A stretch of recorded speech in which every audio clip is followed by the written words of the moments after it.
किसी ने मुझसे पूछा कि आपने ये words of Anjali Rana channel कैसे स्टार्ट किया, क्यों स्टार्ट किया, अचानक से आपको क्या हो गया। आप तो एक एंटरटेनर हैं, आप एक्टिंग की, डांस की, एंटरटेनमेंट की वीडियोस बनाती हैं, हम तो आपको ऐसे ही जानते हैं। ये अचानक से एक आपका अलग रूप हमें देखने को कैसे मिल रहा है, एक थिंकर का रूप हमें कैसे देखने को मिल रहा है। तो ये अचानक नहीं हुआ है। मुझे करीबी से जानने वाले लोग अच्छी तरह से जानते हैं कि मैं एक थिंकर हूँ, एक राइटर भी हूँ।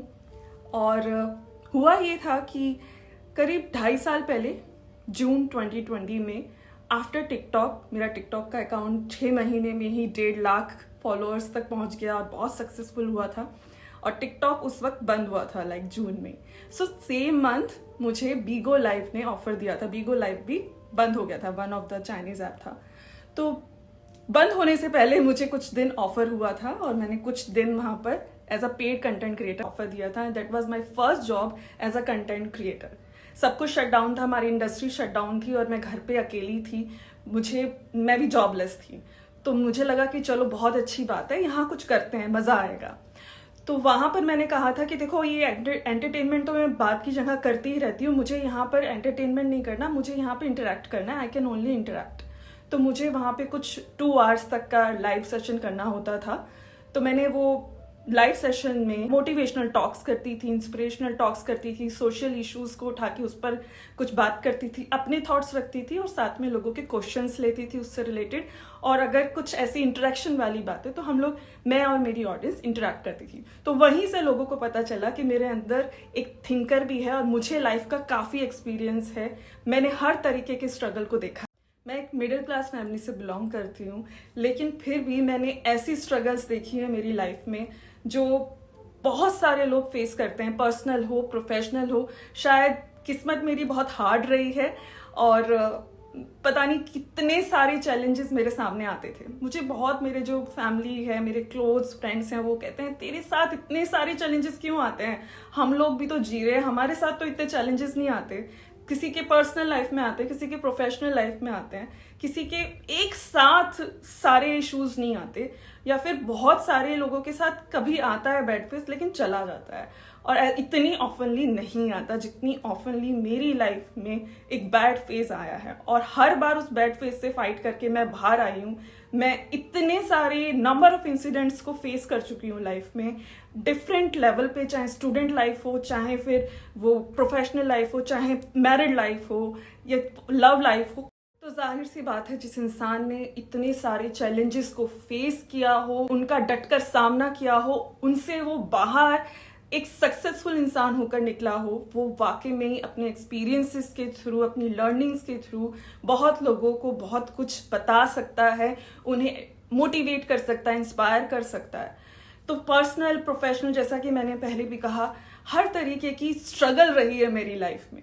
लेकिन इससे पहले ना मुझे कभी भी ऐसा नहीं लगता था कि अच्छा हुआ ये बुरा फेज आया।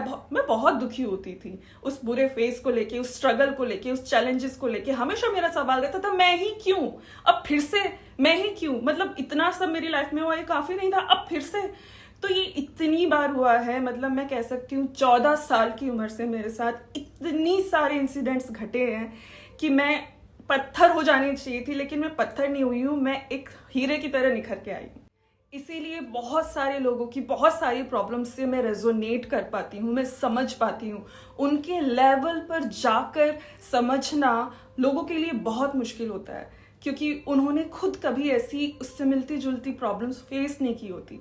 तो जब वो समझ नहीं पाते तो वो सही एडवाइस नहीं दे पाते, या सही काउंसलिंग नहीं दे पाते, या सही एक कहें कि एक शोल्डर देना, वो भी वो नहीं दे पाते, क्योंकि वो उस इंसिडेंट के करीब से भी कभी नहीं गुजरे। लेकिन क्योंकि मैं वेरियस सिचुएशन से, वेरियस चैलेंजेस से निकल चुकी हूँ बाहर, और अब मैं बाहर आ चुकी हूँ। जब मैं इन सब चीज़ों से गुजर रही थी तब मैं किसी को अच्छे से शायद नहीं बता पाती, लेकिन तब भी मैंने कोशिश की है कि मैं, जो मेरे पास आते थे, कि मैं उनको एक सही सलाह दूँ। तो उससे बाहर निकल के आने के बाद अब मेरे को ऐसा लगता है कि यार मेरी ये रिस्पॉन्सिबिलिटी है। और मुझे कई सारे लोगों ने ही बोला कि तुमने इतना कुछ फेस किया है और तुम बहुत सही बोलती हो, बहुत सही एडवाइस देती हो। इसीलिए मैंने ये words of Anjali Rana channel शुरू किया है, जो कि एक थिंकर वाला, एक राइटर वाला, एक ऐसा चैनल है जो शायद लोग अगर कोई यहाँ पर आए और सुने तो कुछ लेकर जाएं अपने साथ, एज अ मोटिवेशन हो या फिर इंस्पायर होकर जाएं, या फिर उनको एक काउंसलिंग हो जाए या उनको थोड़ा सुकून मिल जाए।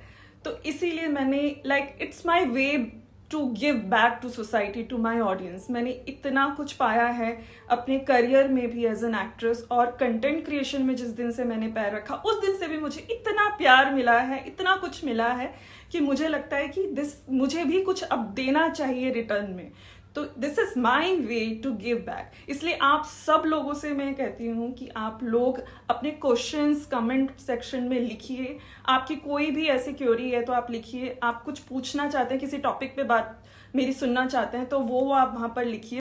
मैं चाहती तो मैं ये पूरी सीरीज या पूरा सब मैं अपने ओरिजिनल चैनल जो अंजलि राणा, जहाँ पे एंटरटेनमेंट वीडियोस डालती हूँ, वहाँ पर भी डाल सकती थी। शुरू में मैंने डाली 4-5 क्योंकि वो डालनी ज़रूरी थी ताकि मैं एक नया चैनल स्टार्ट करूँ, उससे पहले लोगों को समझ में आए कि ये कुछ और भी कर सकती है या करना चाहती है।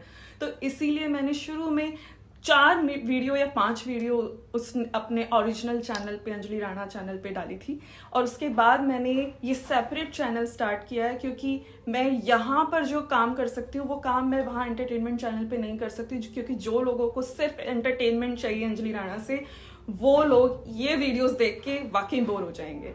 तो मैं किसी ऑडियंस को बोर भी नहीं करना चाहती, पूरा इंसाफ करना चाहती हूँ। तो इसीलिए मैं इस चैनल को स्टार्ट कर रही हूँ। और आप लोग, जो लोग भी यहाँ मुझसे जुड़ेंगे, मैं आप लोगों की पहले से ही बहुत शुक्रगुजार हूँ। और आज मुझे वाकई में लगता है कि जितने भी चैलेंजेस और जितना भी कठिन वक्त भगवान ने मेरी लाइफ में दिया ना, वो कितना अच्छा दिया। वो अच्छा था। जो गीता में बोला गया है ना कि जो हुआ अच्छा हुआ, जो हो रहा है अच्छा हो रहा है, और जो होगा वो भी अच्छा होगा। तो इस बात पर पहले मेरा विश्वास नहीं था, लेकिन आज जब मैं उसका फल देख रही हूँ मेरे सामने, तो आज मुझे लगता है कि ये कितनी सही बात कही थी श्री कृष्ण ने। और आज मैं इस चीज को अच्छे से समझ पा रही हूँ कि हाँ, मेरी लाइफ में जितनी भी स्ट्रगल्स है, जितने भी चैलेंजेस आए, वो कितने जरूरी थे और वो कितने अच्छे हुए कि हाँ, वो हुआ मेरे साथ। आज मैं नंबर ऑफ पीपल को समझ पा रही हूँ, आज मैं उनको सोल्यूशन दे पा रही हूँ, आज मैं किसी तरह से उनकी हेल्प कर पा रही हूँ, वो मुझसे शेयर कर पा रहे हैं। ये सिर्फ इसीलिए हो पाया क्योंकि मैंने इतने सारे चैलेंजेस फेस किए और उनसे मैं बाहर निकल कर आई। तो इस वीडियो को अभी खत्म करते हैं। बस आपको अपना जवाब मिल गया होगा, आई होप। कि मैं ये चैनल या ऐसा कुछ शुरू नहीं करना चाहती थी। मुझे जानने वालों ने, जो लोग जानते हैं कि this is also one of my side and I have some knowledge and experiences and learning in my life and I can help society in some way. तो उन लोगों ने मुझे 3 साल, मतलब 2.5 साल से परस्यू किया है, बोला है बार बार कि आप ये करो, आप ये भी करो, आप ये भी करो। बहुत लोगों ने बोला है। कुछ लोगों ने मुझे बीगो लाइव पे देखा था तो उन लोगों ने बोला है, तो वो पर्सनली उनमें से कुछ लोग मुझसे बात करते हैं और मैं उनको उनकी प्रॉब्लम्स के सोल्यूशंस भी देती हूँ। और कुछ लोग जो मेरे लाइव सेशंस, जो मैं कभी इंस्टा या कभी उस पर आती हूँ, तो वहां पर भी मैंने कुछ ऐसी चीजें कही हैं जो वहां से भी उनको लगा कि ये वो कर सकती है, मोटिवेशन एंड इंस्पिरेशन वाले थॉट्स प्रोवोकिंग चीजें कर सकती है, तो इसको करनी ही चाहिए। तो ये मैंने लोगों की वजह से किया है। तो जुड़े रहिए मेरे साथ words of Anjali Rana channel पर, और आई होप मैं कुछ वैल्यू ऐड कर पाऊँ आपकी लाइफ में। Love you all, take care, खुश रहिए, बाय।